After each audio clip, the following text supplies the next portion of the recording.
এগুলো মোটা ধান তো, ভাত হবে না? হ্যাঁ মোটা ধান তো, হ্যাঁ পিঠে হবে? হ্যাঁ এতে কি হবে ভাই? পিঠে পিঠে হবে না ভাত হবে? ভাত হবে, হ্যাঁ পিঠে হবে, পিঠে। না তাহলে ও পাকা ধানের ঝনঝন করে আওয়াজ হচ্ছে, হ্যাঁ পাকা ধানের ঝনঝন করে আওয়াজ হচ্ছে। ধানের ভাত হুম, রামতিবাড়ি খাতে চেয়ারে হ্যাঁ, ওই মাঝে নামাতে হবে। আচ্ছা। আর্ধেক করতে তাহলে ভালোই লাগে খাতি, হ্যাঁ এই ধান খাতি ভালোই লাগে ভাত। এখানে ভাত খাতে এনেছে মারে ভাত তারই হেভি লাগে। মারে ভাত মানে? হ্যাঁ ফেনা ভাত, ফেনা ভাত মারে ভাত ভাই হেভি লাগে। মানে ফ্যান না গলে যেটা, ওটাই তো?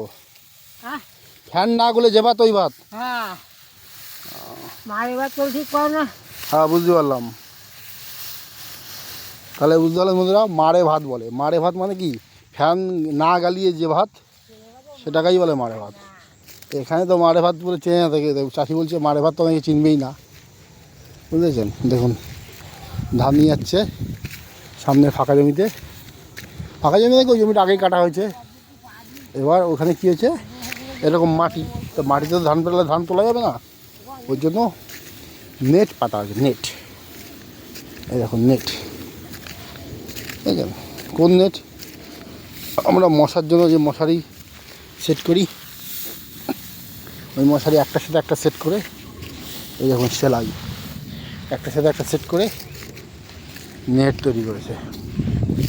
আর এটাকে বলে ঝাড়ন, চালি, হ্যাঁ, বাকারি, এক একজনে এক এক নাম দেয় যেটাকে। ঝাড়ন, চালি, বাকারি, যেরকম ওখানে বুঝলেন, একটার সাথে একটা ওই কেউচি পাতার মতো পেঁচিয়ে দুপাশে দুটো আস্ত বাঁশের মধ্যে মাঝখানে চটা দিয়ে ঢুকিয়ে দারুণ সুন্দর চালন করা হয়েছে। আর পাশে ধান রাখছে।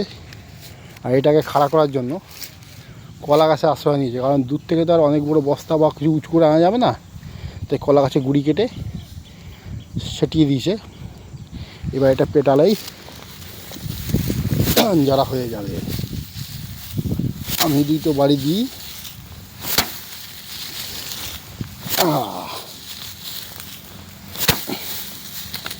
ভালো ঝরছে, ভালো ঝরছে,